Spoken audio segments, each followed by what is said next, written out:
Aleluya. Gloria sea al Señor. Les saludamos desde la ciudad de Tijuana, Baja California, México, la Iglesia Sublime Gracia. Hemos hablado a lo largo de varios miércoles, incluyendo un viernes por ahí, acerca del tema que es la vida. ¿Qué es la vida? ¿Qué dicen los filósofos? ¿Qué dicen los sociólogos? ¿Qué dice la ciencia acerca de la vida? ¿Qué dice la biología respecto de qué es la vida? Bueno, diferentes conceptos, diferentes maneras de comprender.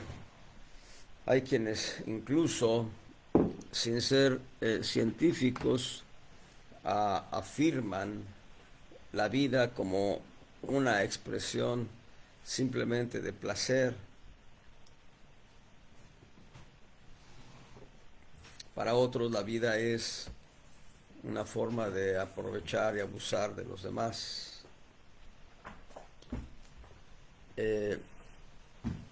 Pero hemos visto que la concepción bíblica de la vida es en un sentido natural.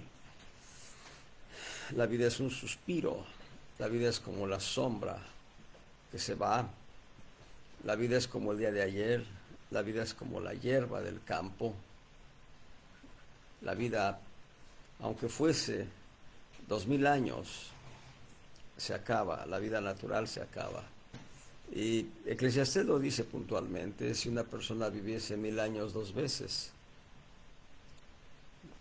termina su vida siendo vanidad, dice. En cuanto a aquello que hizo, podemos afirmar categóricamente: Adán, el primer Adán, conoció el origen de la vida. Salomón conoció la vanidad de la vida. Basta leer el libro de Eclesiastés para considerar una conclusión así: la vanidad de la vida, la soberbia de la vida. Pero el apóstol Pablo conoció el fin último de la vida. El fin último de la vida, en un plano correcto, adecuado, es Cristo. Y podemos decir que el origen de la vida es Cristo. En el principio creó Dios todas las cosas. En el principio Dios estaba formando al hombre del polvo de la tierra. Génesis 2:7, alentó en su nariz soplo de vidas, plural, fue el hombre en alma viviente. Y bueno, es importante entender también diferentes aspectos que hemos hablado acerca de este concepto tan subjetivamente tocado, pero pocas veces llevado a una conclusión objetiva que nos permita tener una idea clara, adecuada de qué es la vida. Anticipando conclusiones, podemos decir que la vida es experimentar a Cristo dentro de nosotros, dejar que Cristo viva su vida a través de nosotros. Eso, en realidad, es una forma adecuada de entender la vida. Hay un movimiento que asimismo no se llama movimiento, me reservo el nombre para evitarme demandas, pero ellos dicen, y lo dicen correctamente, yo diría es una expresión correcta: vivir a Cristo. Y como lo dicen tan compactado, vivir a Cristo, 3 palabras nada más. La intención de vivir a Cristo es esta: dejar que Cristo viva su vida a través de nosotros. Eso es vivir a Cristo. Dejar que Cristo viva su vida a través de nosotros. Lo podemos también decir a través de Gálatas 2:20: lo que ahora vivo en la carne, lo vivo en la fe del Hijo de Dios. Cristo vive en mí. Cristo vive en mí. Y lo que ahora vivo en la carne, lo vivo en la fe del Hijo de Dios. En otras palabras, dejarle el volante conductor de nuestro ser a las manos del Señor Jesús.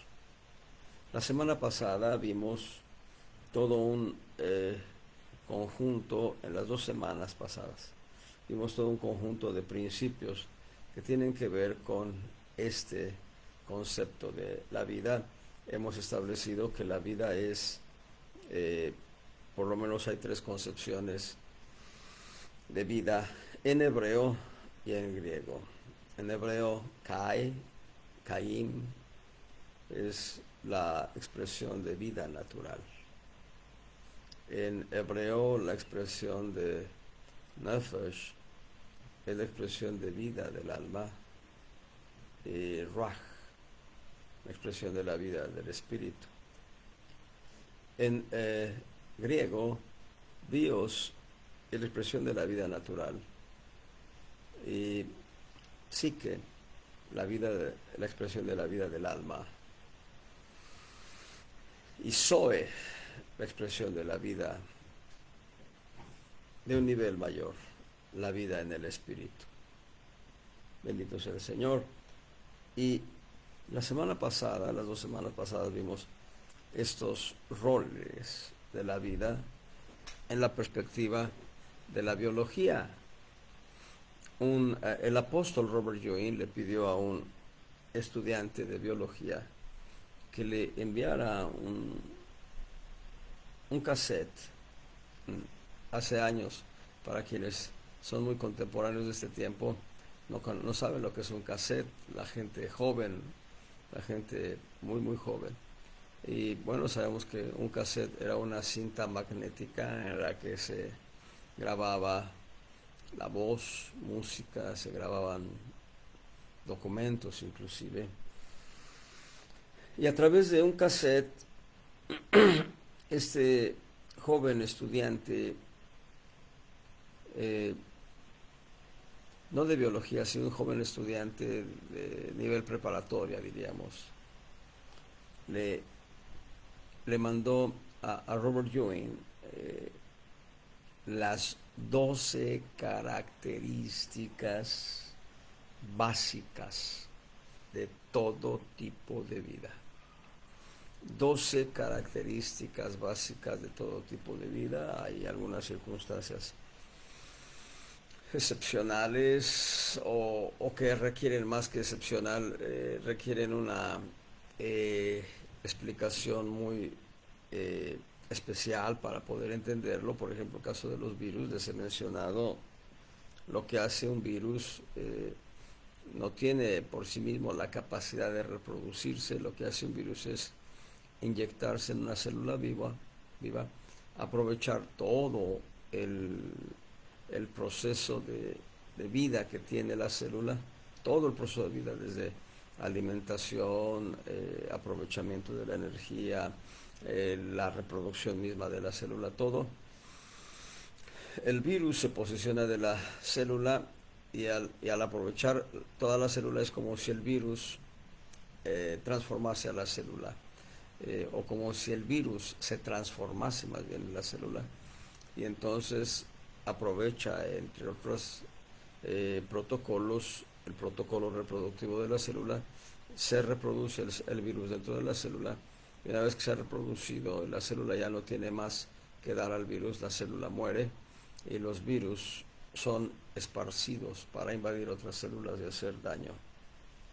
Bien, veamos pues los roles de Cristo vistos en estos 12 roles de vida. El primer rol de vida es: toda vida procede de una vida preexistente. El tema de la evolución es contradicho por este principio.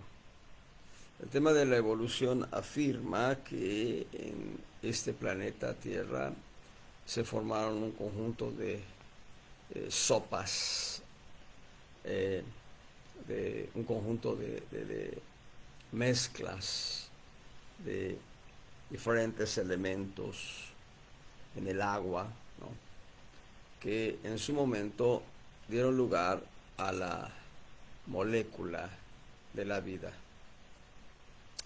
Y esa molécula de la vida empezó a moverse y empezó a expresarse como una partícula diminuta, hasta cierto sentido microscópica, que contenía en sí mismo, esa partícula de vida, las dos naturalezas, vegetal y animal. Perdón. Y de ahí, millones y millones de años, la partícula se desprende, una lleva el código genético vegetal y otro el código genético animal, y ahí empiezan a darse animales más complejos, vegetales más complejos. En realidad es un mito, y la palabra mito significa mentira. Es una mentira el tema de la evolución. Es una gran mentira el tema de la evolución. La vida no surge de manera espontánea como lo pretenden los evolucionistas. La vida surge de una vida preexistente. Y en este punto número 1, encontramos obviamente la preexistencia de Cristo. Cristo fue antes de todas las cosas, y todas las cosas por Él subsisten. En el texto, en Colosenses 1:17, encontramos esta afirmación. Dice, y Él es antes de todas las cosas. Antes de todas. Cristo es antes de todas las cosas. Hay un texto paralelo que dice que Él existió antes de todas las cosas. Coincide con Él es antes. Y entonces nosotros vemos que hay la preexistencia de Cristo como origen de la vida, es lo que nos permite encontrar en este primer punto, Cristo preexistente, el origen de la vida. Veamos en Miqueas 5:2. Miqueas capítulo 5, verso 2.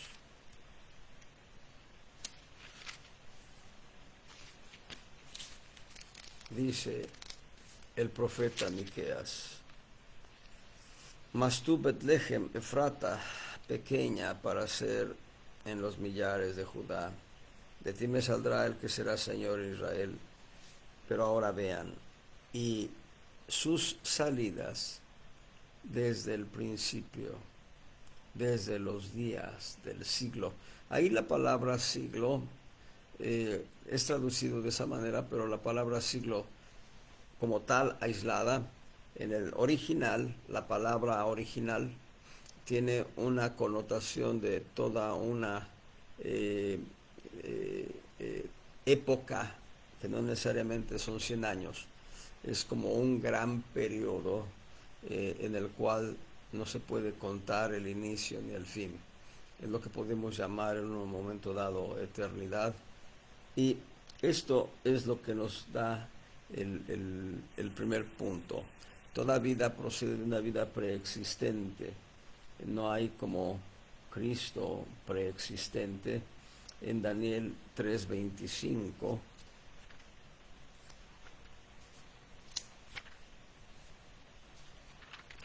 Daniel 3:25,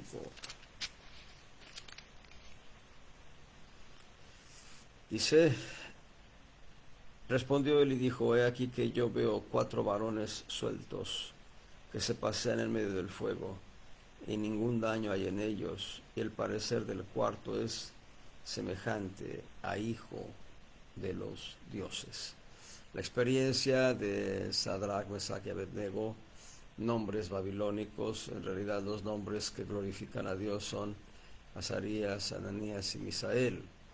Esos nombres glorifican a Dios. Bueno, ellos fueron echados en un horno de fuego y ardiendo, y era tal el calor de ese horno que quienes los lanzaron al fuego fueron quemados, es decir, los criados, los guerreros de Nabucodonosor, que tomaron a aquellos 3 jóvenes hebreos, los criados de Nabucodonosor murieron por el fogazo que recibieron del horno. Pero estos jóvenes, Ananías, Azarías y Misael, no sufrieron el más mínimo daño, pero no solo estaban en el fuego ellos 3, sino estaba Cristo, el Hijo de Dios, con ellos. Así que es interesante ver que Cristo es el que estaba con ellos, y nosotros entonces entendemos, la vida en realidad es originada en Dios mismo. Dios mismo. Y aquí encontramos a Cristo, este primer punto, Cristo preexistente, Cristo el ángel del Señor, Cristo el Hijo de Dios. Número 2, toda vida tiene reacciones a estímulos internos y externos. Sobre todo hablando del ser humano, porque los animales se mueven por instintos, pero el ser humano se mueve también por raciocinio, intelecto, emociones, sentimientos, afectos, y estos sentidos, estas áreas emotivas del alma, le hacen reaccionar a veces. ¿Será que me ama o no me ama? O como dice la Sulamita en el Cantar de los Cantares, oh, si él me besara con ósculo de su boca. Y esto lleva a los jóvenes a estar pensando con mariposas en el estómago. Pero también en un momento dado está el raciocinio, bueno, he pagado la renta, he pagado la luz, he pagado el agua y quedó poco dinero para la despensa, y faltan todavía días para la paga de la semana o de la quincena o del trabajo que uno haya hecho, y entonces estímulos. Las aves del cielo no se preocupan por si va a haber granos en un granero, ellos no se preocupan, las aves del cielo no se preocupan si hay o no hay cosechas, simplemente las aves del cielo encuentran su alimento. Eso dice Mateo 6. Las aves del cielo no razonan. El ser humano razona, y a veces los estímulos internos le llevan a tener una reacción, o los estímulos externos también. Y aquí este tipo de reacciones la vamos a ver en lo que es Cristo, el Mesías, o lo que podemos llamar el Hijo de Dios, en un ministerio público. Nosotros conocemos la expresión ministerio público en México porque existe una figura política, una figura administrativa que se llama ministerio público, pero realmente la palabra ministerio significa servicio, y público significa que es conocido de la gente. Entonces, Cristo, cuando inicia su ministerio público, su ministerio o su servicio a Dios, visto por todas las gentes, Cristo reacciona a estímulos internos y externos. Lo vemos nosotros al Señor Jesús reaccionando en compasión, misericordia, piedad hacia la gente necesitada. Textos del Nuevo Testamento muestran a Cristo preocupado por ver al pueblo de Israel como ovejas sin pastor. Cristo, sensibilizado, ve a una mujer que está doblada, que los huesos no son tan fuertes y sólidos para mantenerla firme, recta, y se ha empezado a quebrar. Entonces él en una actitud de compasión la sana, en una actitud de misericordia y compasión sana a un hombre hidrópico, y sana al inválido que bajan del techo, y sana al inválido que está en el estanque de Bethesda. Y como dice un canto, a los cojos los mandó correr, al ciego lo hizo ver. Hay varios ciegos que fueron sanados por el Señor Jesucristo. Entre ellos está Bartimeo, el hijo de Timeo. Y en fin, hay muchos milagros que el Señor hace en una actitud de compasión. Él reaccionó ante el reproche de Marta y María: si tú hubieses estado aquí, nuestro hermano no hubiera muerto más. Ahora sabemos que lo que tú digas. El Señor lloró, dice la Escritura en Juan capítulo 11. Y lloró Jesús, el texto más corto del Nuevo Testamento. El texto más corto del Nuevo Testamento, lloró Jesús. Porque reaccionó a estímulos de gente a la que él amaba. Él amaba a Lázaro, a Marta y a María. Juan 11 registra: Jesús amaba a Lázaro. Y le mandan decir: Lázaro, el que amas, está enfermo. Y él reacciona también con enojo, con molestia respecto de los religiosos. Varias veces lo hizo. Él hizo un atado de cuerdas, echó fuera los animales del templo, volcó las mesas de los cambiadores, porque estaban contaminando el lugar de habitación de Dios, un símbolo del lugar de habitación de Dios, el templo. Y él reacciona citando uno de los salmos: el celo de tu casa me consume, dijo el Señor Jesús. Y a los fariseos les dijo: hipócritas. Habló de Herodes diciendo: vayan y digan esa zorra. En otras palabras, el Señor Jesús, como ser humano, él reaccionó a estímulos externos y estímulos internos. Él, en el conocimiento, el don de ciencia de los 9 dones espirituales enlistados en en 1 Corintios 12, 1 Corintios 12 enlista 9 dones espirituales, y uno de ellos es el don de ciencia o palabra de conocimiento. Varias veces Cristo recibió testimonio del Espíritu Santo en cuanto a qué pensamientos tenían algunas personas, y él volteaba y decía: ¿por qué pensáis así? ¿Por qué pensáis de esta manera? ¿Qué es más fácil decir a este hombre: tus pecados son perdonados, o levántate y anda? Pues para que sepáis que el Hijo del Hombre tiene poder para perdonar pecados. A ti digo: levántate, toma tu lecho y vete a tu casa. Porque lo primero que dijo el Señor fue: tus pecados son perdonados.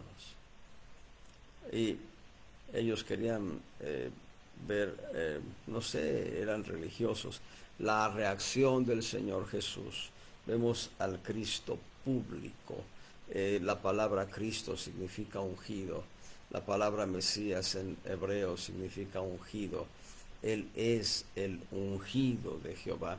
Y eso lo profetizó Isaías: el Espíritu del Señor Jehová es sobre mí, por cuanto me ha ungido. Palabra Mesías en hebreo, Cristo en griego, dice para que fue ungido. Y esto lo va a citar el Señor Jesús en Lucas capítulo 4. Él reaccionó a estímulos internos y externos, y esos estímulos podían ser para derramar amor, misericordia, piedad, gracia, compasión hacia la gente. Multiplicó los panes y los peces porque tenía compasión de ellos, que estaban fatigados, o más que fatigados, habían pasado horas escuchando las enseñanzas que él ministraba, y enviarlos ayunos no quiso. Él dijo: vamos a darles de comer a todos. Número 3, toda vida se duplica, se divide, se replica, y esto es interesante. Ya mencionábamos en una de las reuniones pasadas cómo él se dividió en espíritu, alma y cuerpo. Él estando en la cruz, dijo: Padre, en tus manos encomiendo mi espíritu. Y eso lo registran el evangelista Lucas y Mateo. Y ahí, cuando dice, Padre, en tus manos encomiendo mi espíritu, el espíritu fue al Padre, pero por ser esa parte específica divina de Jesús, el Hijo del Hombre, era el Espíritu de Cristo, la parte divina. Entonces Él es omnipresente en espíritu, físicamente no, pero sí en espíritu es omnipresente.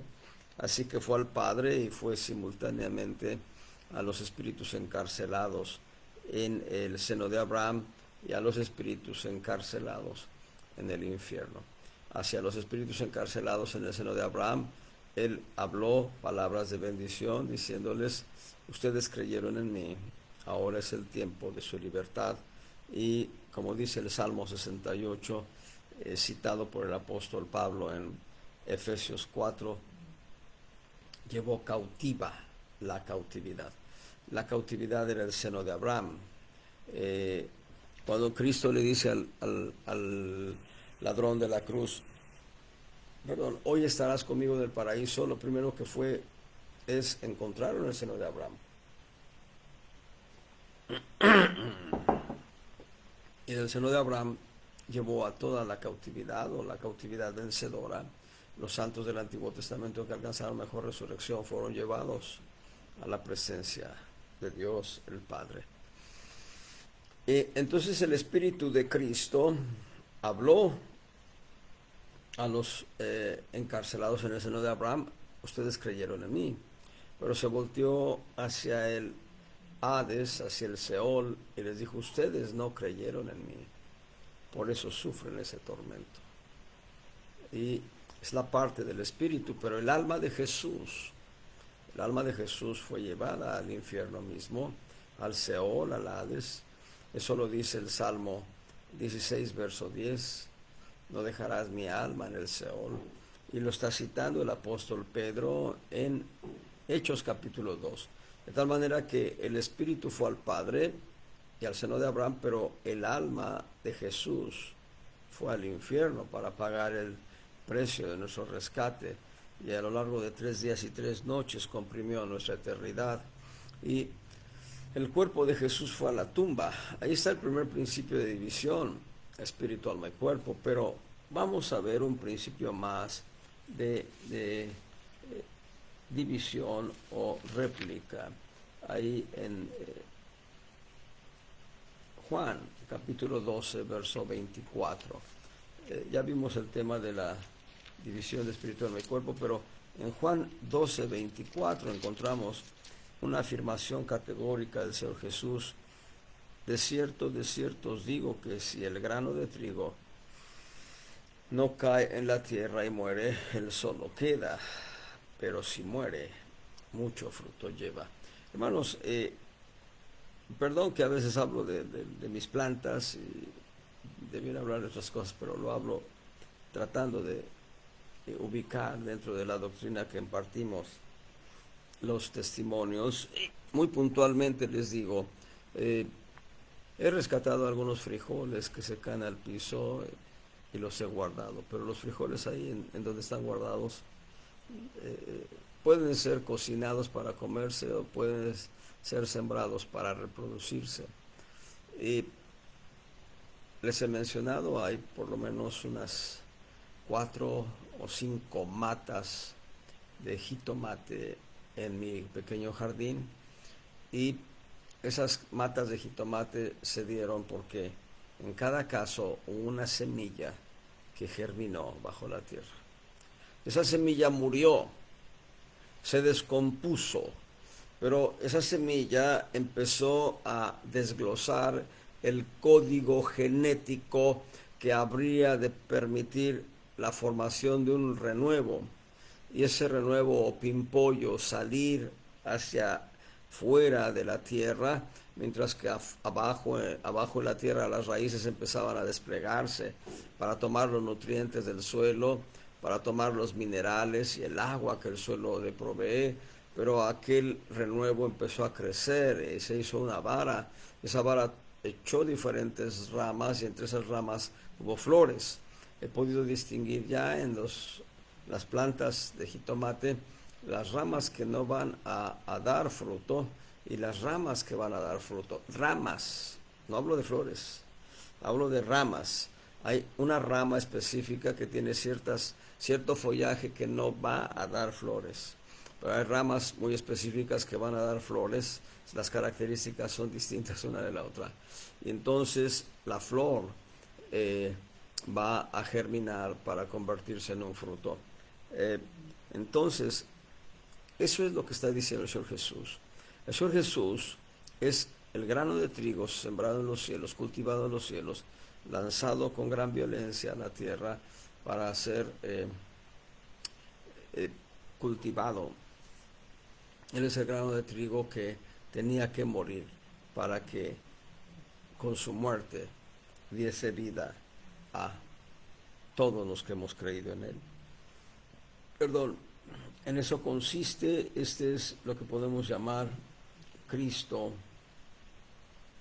en su rol de posicional, Cristo el grano de trigo que cayó en tierra y murió para darnos vida a todos nosotros. De esa manera se multiplicó. Número 4. Toda vida se repara o se arregla a sí misma en el proceso de vida. Bueno, hablábamos en lo natural, una herida es suturada y lo que provoca el código genético tenemos es que los tejidos se reconstruyen interna y externamente. En el plano espiritual vamos a ver a Cristo, quien podríamos llamarle Cristo el apoderado o sustituto nuestro, Cristo el que sustituye nuestras vidas, y Él lo que hace es reparar la relación rota que teníamos nosotros con el Padre Celestial. Hay un pasaje que a mí me conmueve mucho y me bendice al mismo tiempo, y ese pasaje dice ahí en 2 de Corintios capítulo 5. 2 de Corintios 5, verso 18. Y todo esto es de Dios, el cual nos reconcilió así por Cristo. La reconciliación se da porque antes existía una relación rota. Y dice, nos reconcilió así por Cristo. Noten, Dios nos reconcilió a sí mismo por medio de Cristo y nos dio el ministerio de la reconciliación. Porque ciertamente Dios estaba en Cristo reconciliando el mundo así, no imputándole sus pecados, y puso en nosotros la palabra de la reconciliación. Así que somos embajadores en nombre de Cristo, como si Dios rogase por medio nuestro, os rogamos en nombre de Cristo, reconciliados con Dios. He hecho el símil y lo vuelvo a repetir. Yo le di la espalda a Dios, yo escupí a Dios, me da vergüenza decirlo, y yo le di la espalda a Dios y empecé a caminar lejos de Él. Y lo que hizo Dios, siendo Él quien recibió la injuria, siendo Él quien recibió la agresión y la grosería mía, fue buscarme a través de Jesucristo. Y Cristo no estaba perdido el Cristo, sino el Cristo me encontró, me buscó, me encontró, y como un ruego, me llevó a reconciliarme con el Padre. Así que Cristo restaurador, Cristo el que restaura, Cristo el que mantiene las relaciones en salud física y en salud espiritual de los que creemos en Él. Esto es muy precioso. Él constantemente está reparando el cuerpo de Cristo y nosotros somos células del cuerpo de Cristo. Número 5. Toda vida tiene presente en sí mismo la homeostasis. Esto es el metabolismo de las células para apropiarse de, para adaptarse, el metabolismo de las células para adaptarse a la presión, para adaptarse al calor, adaptarse al frío, adaptarse a las circunstancias climáticas. Bueno, aquí vemos a Cristo sacerdote. Es importante, voy a dar la semilla, hay tres ministerios del Antiguo Testamento que requerían de la unción, del aceite de la unción. Era el profeta, el sacerdote y el rey. Y estos tres roles los cumple Cristo puntualmente en su vida y en su ministerio. Él, en el ministerio terrenal que tuvo hace poco más de 2000 años o cerca de 2000 años, él cumplió el rol de profeta.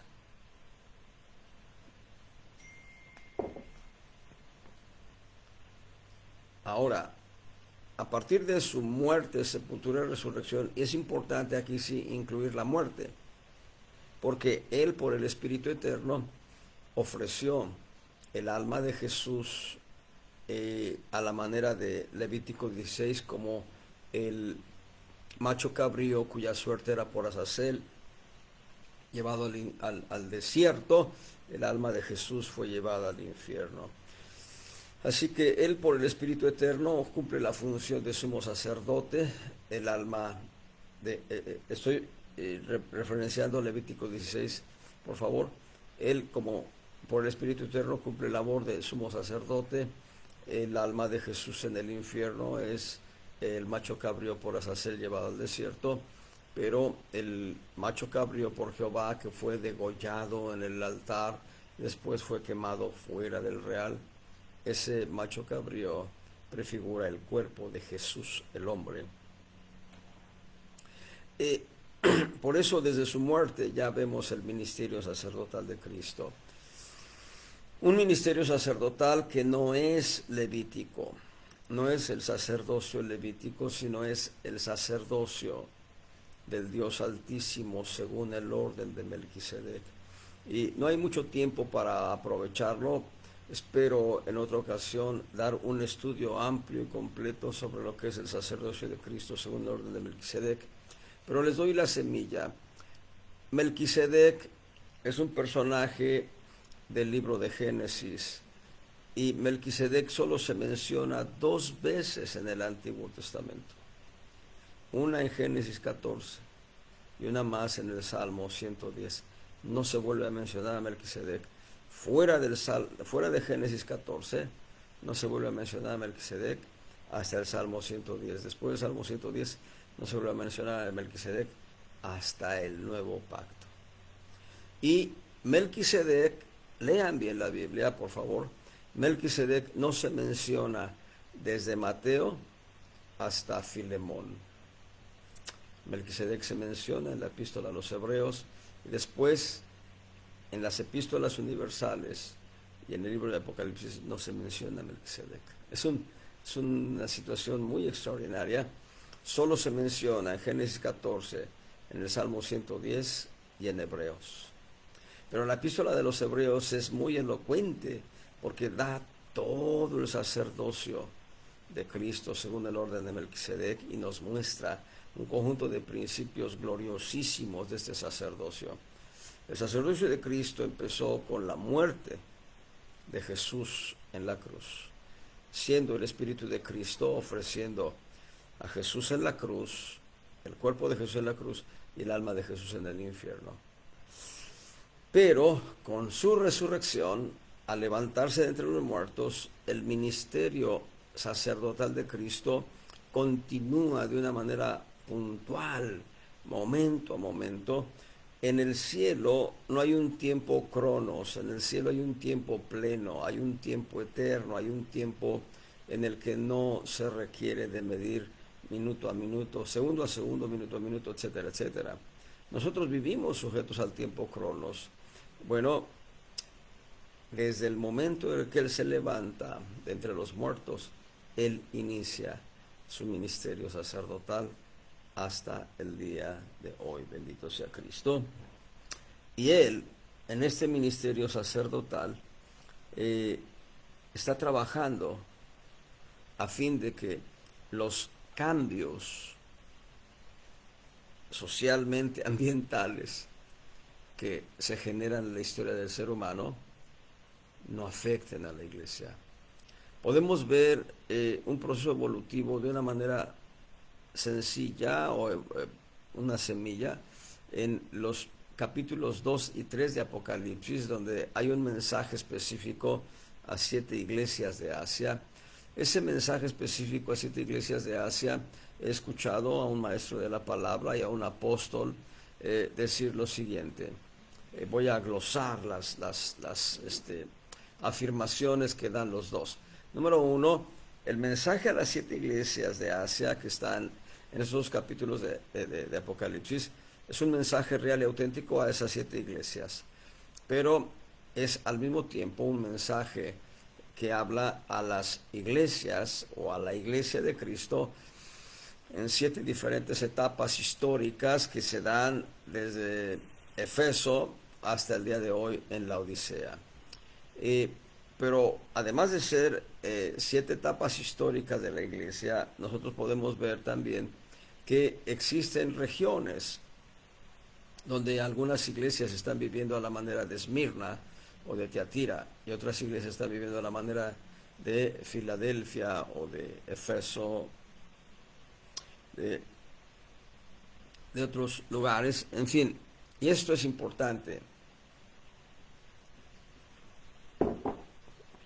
porque lo que hace el Señor Jesús es, en este ministerio sacerdotal, llevar a cada iglesia a una adaptación, no conforme al mundo, sino una adaptación que le permita a la iglesia vivir, pervivir, ministrar, proclamar el Evangelio en medio de las diferentes circunstancias en las que se encuentra.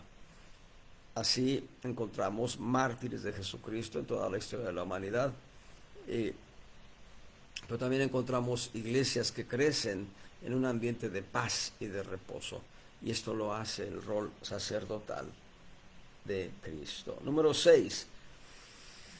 Toda vida consiste en células vivas.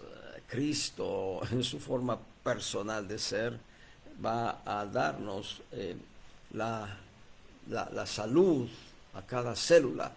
Tú eres una célula en el cuerpo de Cristo. Yo soy una célula en el cuerpo de Cristo.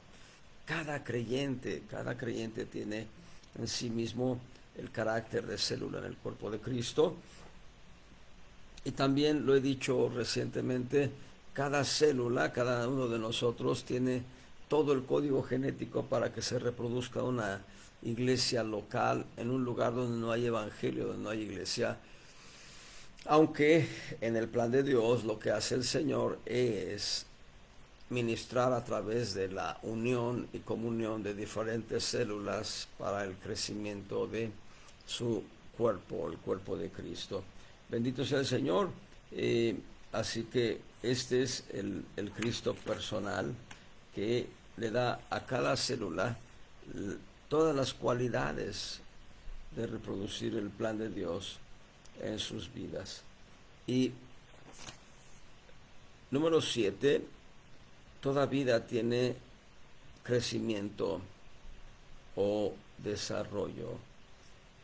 Y este crecimiento o desarrollo debe ser un crecimiento controlado, debe ser un crecimiento acorde a un modelo y no un crecimiento rebelde, no un crecimiento anárquico.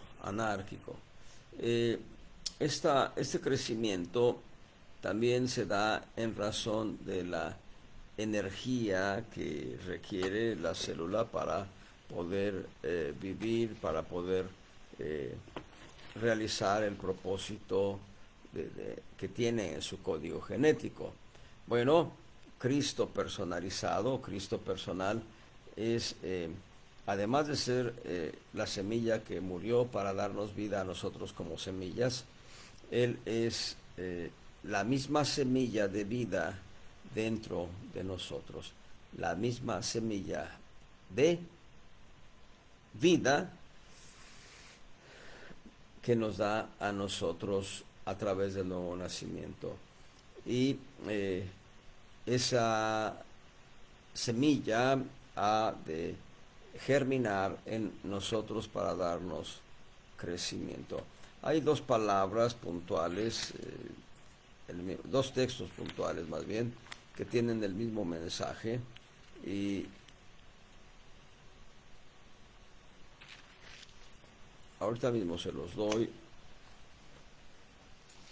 El apóstol Pedro dice que somos renacidos de la palabra de Dios, que vive y permanece para siempre.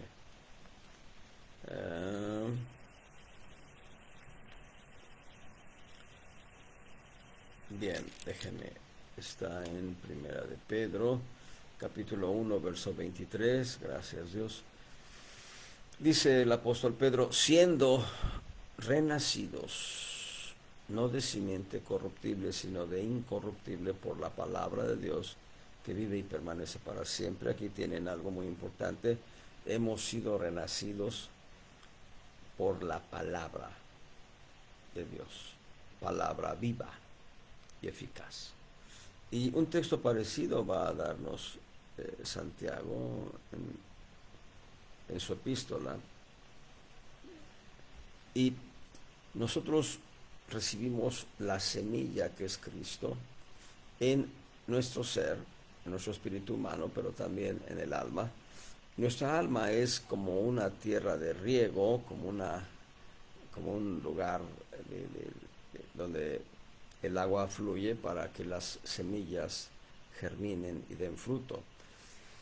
De manera tal que, siendo la semilla Cristo, lo que Dios espera es que esta semilla produzca fruto, y ese fruto es amor, gozo, paz, paciencia, benignidad, bondad, fe, mansedumbre y templanza.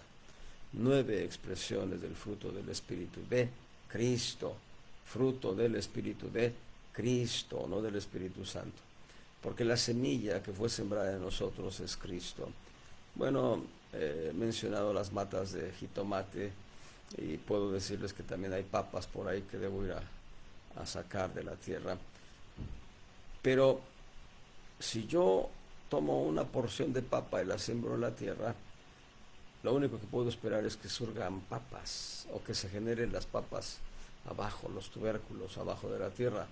No puedo esperar que sean zanahorias o cebollas o ajos, sino que según el género de la semilla es la mata, el árbol y el fruto. Y si la semilla que fue sembrada en nosotros es Cristo, el fruto debe ser el carácter de Cristo.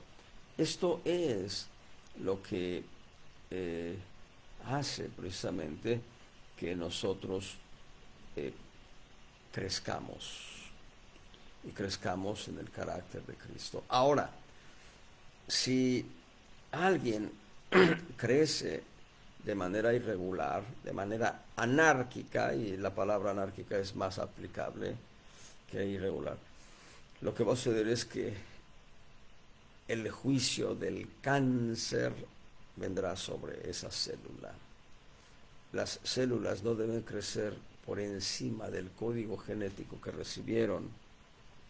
Nosotros no debemos desarrollar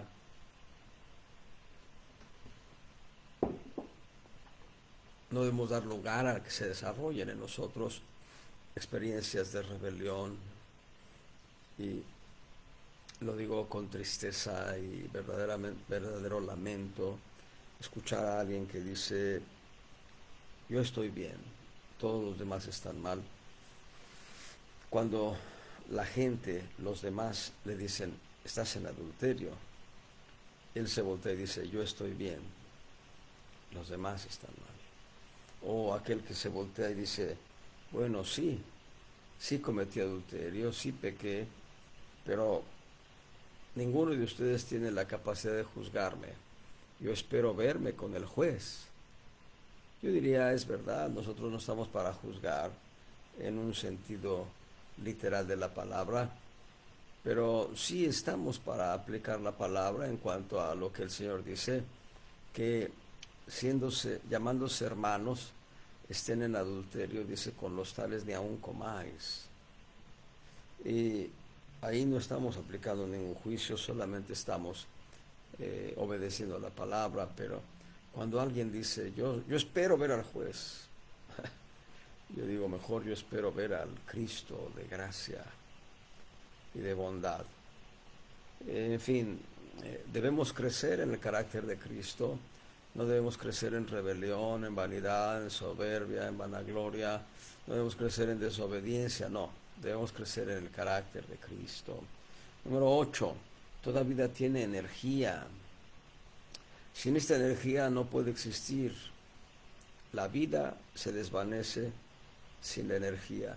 De hecho, deben saber que el envejecimiento es una pérdida de energía porque ciertas cualidades y habilidades del cuerpo empiezan a perderse. A pesar de que uno ingiriese no sé qué cantidades de alimentos en cantidades industriales, pensemos, ya el cuerpo va minándose a causa de la vejez. Esta vejez es resultado de el pecado. Y Dios quiere que nosotros, aún en la vejez, fructifiquemos, aún en la vejez demos fruto. Vamos a ver el Salmo 92 y ahorita regresamos a este punto. Pero dice, aún en la vejez fructificarán, estarán vigorosos y verdes. Salmo 92, perdón, Salmo 92, versos 14 y 15.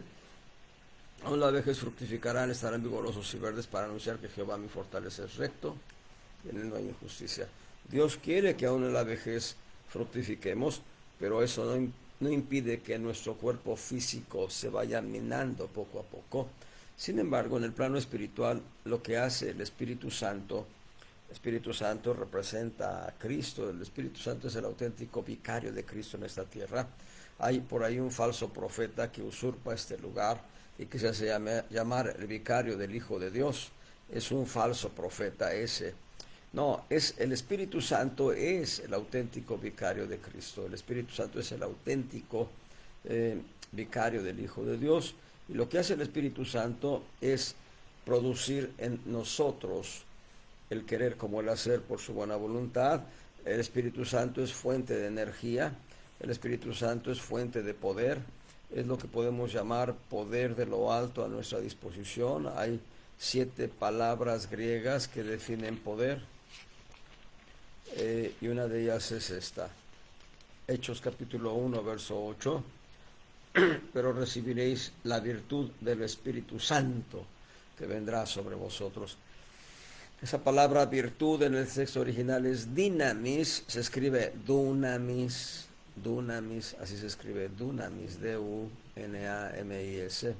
dunamis, pero se pronuncia dinamis, D-Y-N-A-M-I-S, dinamis. La palabra dinamis es poder de lo alto a tu servicio. En el plano natural, nosotros ingerimos diferentes alimentos y muchos de estos alimentos traen azúcares. Y lo que hace la célula es, a través de la insulina, con la insulina como un anzuelo, toma la cápsula de azúcar que va navegando en la sangre y la célula, al tomar el azúcar por medio de la insulina, aprovecha el azúcar y la célula recibe energía. Y entonces, en el plano espiritual, lo que hace el Espíritu Santo es darnos poder para actuar como células vivas en el cuerpo de Cristo. Así que el Espíritu Santo toma la verdad de Dios, ¿sí? Y la verdad de Dios la hemos ingerido nosotros a través del alma. Cuando leemos la palabra de Dios, nosotros recibimos glucosa espiritual, que es poder de lo alto, poder transformador, poder que se transforma, digamos, para hacernos cumplir, para que nuestra influencia en el área etérea y abstracta se cumpla, trayendo la voluntad de Dios a un rol correcto, a un cumplimiento correcto. Número 9. Toda vida revierte el proceso natural de retroceso casual en ordenado. Todo lo que está en desorden en nuestra vida viene a ser ordenado por Cristo, el Cristo profético. Así que nosotros vamos a ver Cristo restaurador. Hay 3 ministerios de Dios, por lo menos 3 ministerios de Dios. Número 1, Él es creador. Número 2, Él es redentor, si mal no recuerdo. Y número 3, Él es restaurador. Lo que hace Dios es restaurar nuestras vidas y restaurarnos a un nivel superior a aquel en el que estábamos nosotros. Adán está en este nivel, aquí está Adán.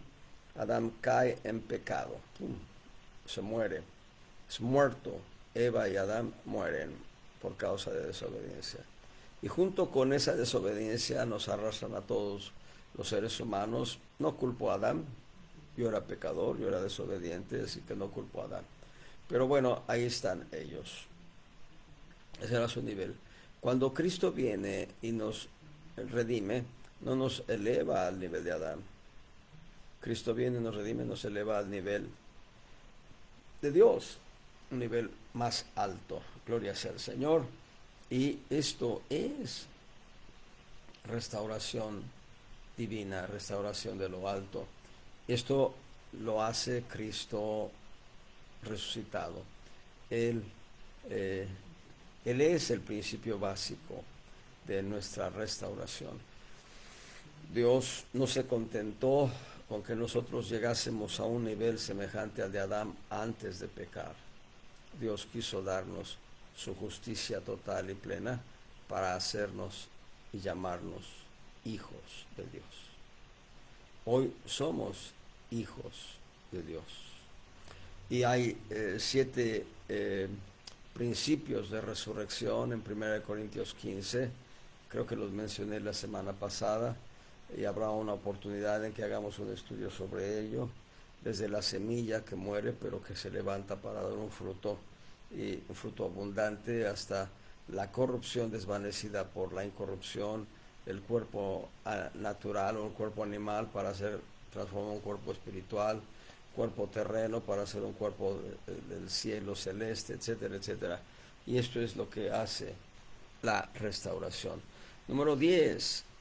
Cada vida tiene la proteína DNA y que es un control de los mensajes del código genético. El DNA le dice a cada célula su función. Y en el plano espiritual, Cristo como juez. El DNA tiene injerencia en la creación de leyes de Dios que determinan la composición futura nuestra. Cristo como juez de Dios tiene dentro de sí mismo toda la creación, pero además tiene la ley justa de Dios. Y esto habla de lo que ya en algunas ocasiones lo he dicho, y no he puesto tanto énfasis, pero sí se los he dicho. Hebreos capítulo 10, en el verso 16. Hebreos capítulo 10, en el verso 16, y este es el pacto que haré con ellos, con nosotros los gentiles, y con todo judío que recibe a Jesús como Salvador personal. Después de aquellos días, dice el Señor, daré mis leyes en sus corazones, en la parte de nuestro espíritu humano, y en sus almas las escribiré. Noten, aquí habla del corazón del espíritu humano porque va a dar las leyes en los corazones, y en el alma, una sección distinta de nuestro ser, va a escribir las leyes. Y esto es importante porque lo que hizo Cristo,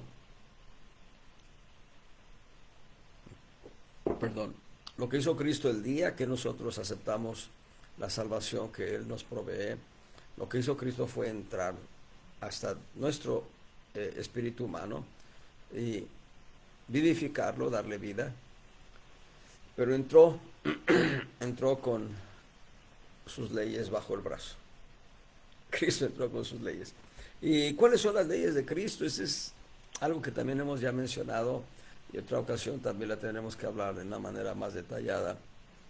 La ley de Cristo es la ley de la piedad, la ley de la gracia, la ley del amor, la ley de la misericordia, la ley del perdón. Es la ley de Cristo. Esa ley ya la introdujo dentro de nuestro espíritu humano y ahora la está escribiendo, la está cincelando en tablas de carne del corazón, del alma. Bendito sea el Señor. Y ¿qué más podemos decir de esto? Bueno, habla aquí del pecado, el apóstol Robert Join. Si nosotros pecamos, sufrimos mutaciones y vamos a sufrir juicio si pecamos. Número 11. Agotemos hoy los 12 puntos, tomemos unos minutos extras nada más. Punto número 11. Toda vida tiene una carga eléctrica para todas las células en la bomba de sodio. Interesante la bomba de sodio. La célula internamente, en el plano natural, la célula internamente tiene, déjenme verlo aquí,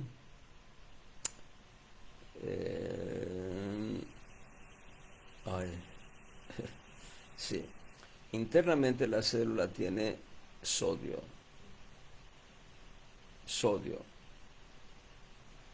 y potasio fuera de la célula. Sodio por dentro, potasio por fuera. Y estas dos porciones, sodio y potasio, hacen el puente de hidratación de la célula. El potasio toma el agua de la sangre y a través del sodio entra el agua a la célula. Eso es interesante, pero no hablemos de biología, hablemos de lo que hace Cristo. Lo que hace Cristo es llevarnos a una vida de equilibrio. Verán ustedes, la vida de equilibrio es una vida templada.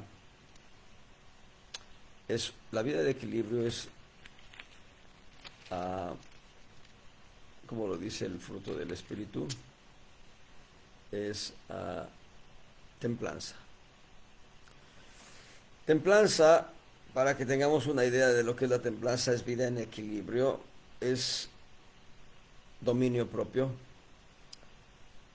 Yo no tengo dominio propio, pero bendigo a Dios porque en Judas 4, penúltima línea, Dios solo es el que tiene dominio. Y lo que yo hago es abandonarme en las manos del Señor para que el equilibrio se dé en mi vida.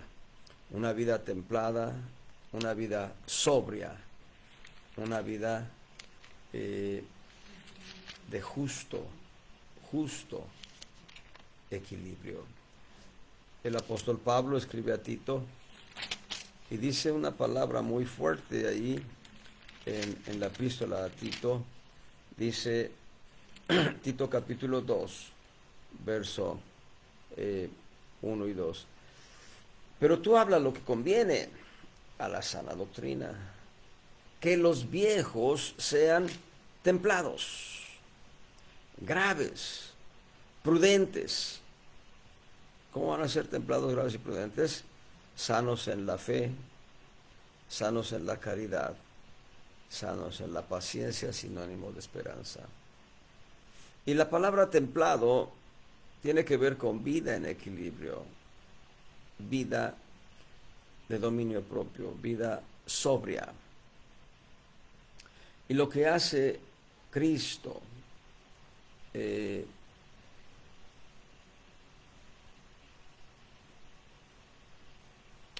Y lo que hace Cristo en este 11º rol es llevarnos a una vida correcta y adecuada de equilibrio.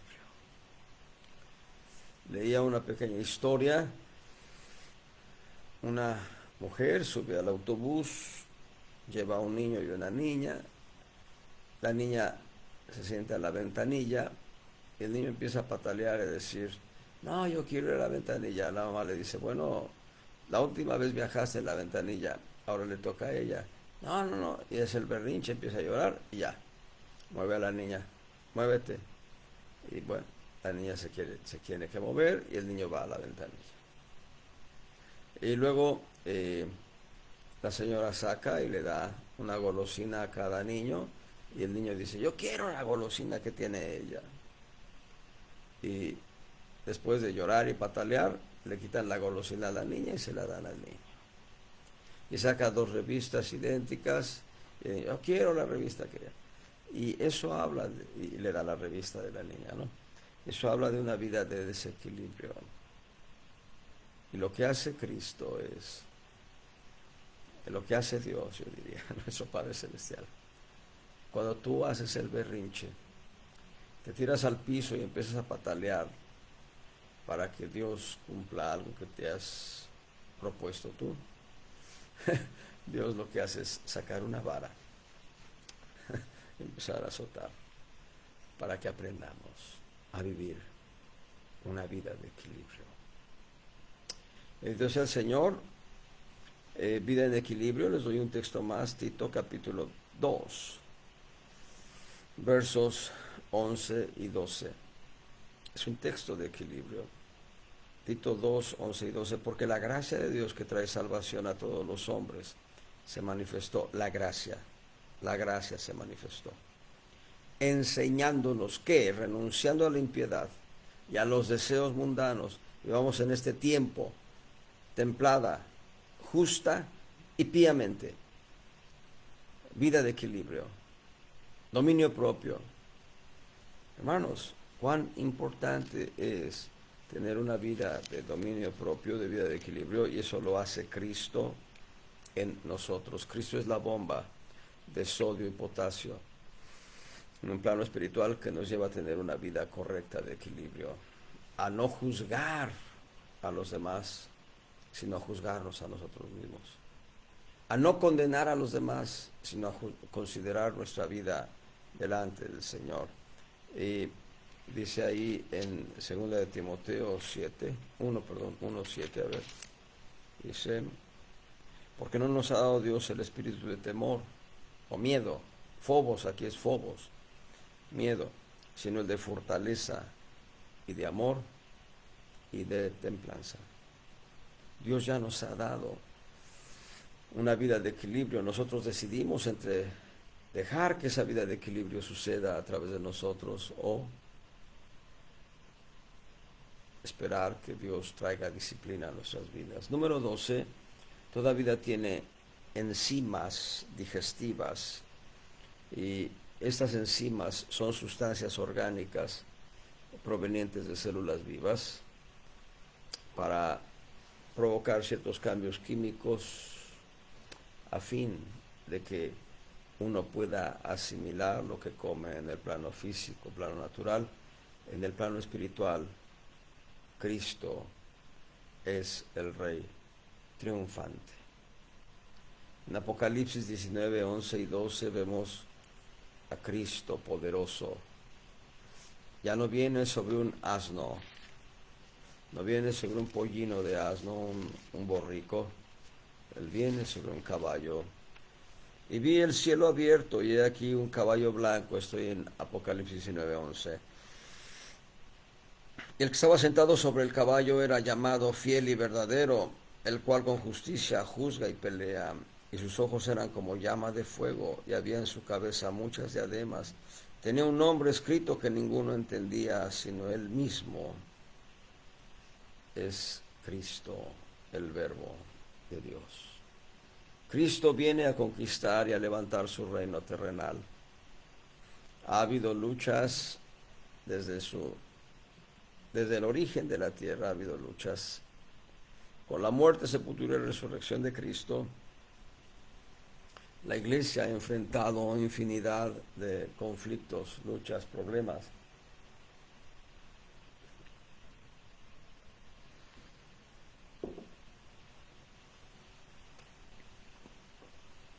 Pero el tiempo está cerca. Cristo viene como rey triunfante a reinar en esta tierra 1000 años. Yo mencioné hace rato los roles de profeta en su ministerio terrenal cuando estuvo en este planeta Tierra durante 3 años y medio. Hice mención del sacerdocio del orden de Melquisedec, pero como rey, él vendrá a estar aquí gobernando este mundo 1000 años. Él es la piedra no cortada con manos que vio Nabucodonosor en su sueño. Aquel sueño que Nabucodonosor no podía recordar y mandó matar a todos los sabios, adivinos y hechiceros de Babilonia, porque nadie podía interpretar el sueño, pues no sabían siquiera en qué consistía el sueño. Fue Daniel, junto con Ananías, Azarías y Misael, que buscaron el rostro de Dios, pidieron tiempo al eunuco que estaba llevándolos a la muerte, o al capitán, a un capitán le pidió, y después de unos 2 días, no sé, 1, 2, 3 días, ahorita no recuerdo el dato, no voy a buscar ya a Daniel, pero Daniel recibe la revelación y le muestra a Nabucodonosor, primeramente le muestra el sueño y después le muestra su interpretación. Daniel vio aquella piedra no cortada con mano, deshaciendo todos los reinos de la tierra y erigiéndose como el gran reino de toda la tierra. Esa piedra no cortada con mano es Cristo. Cristo, en su reino futuro, llena toda la tierra. Así que aquí encontramos los 12 roles que cumple Cristo con nosotros a través de una vida que es completamente ajena a la concepción que el mundo tiene de la vida misma. Hay quienes dicen, bueno, mientras yo pueda cumplir mis expectativas, eso es mi vida. Otros dicen, bueno, a mí me gustan los placeres, eso es mi vida.